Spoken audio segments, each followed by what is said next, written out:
के छौड़ी संगे सुतैबोगे। पैसा दे के तोरा बुतरुआ से पापा कहबैबोगे। पैसा दे के तोरा बुतरुआ से पापा कहबैबोगे।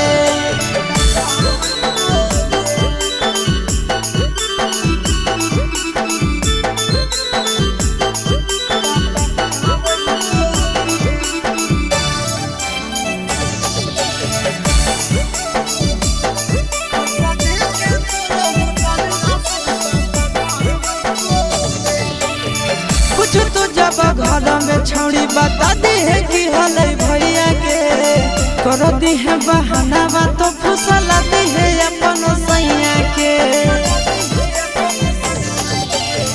कुछ तो जब घर में छौड़ी बता दी है कि हले भैया के कर दी है बहाना बा तो फुसला दी है अपन सैया।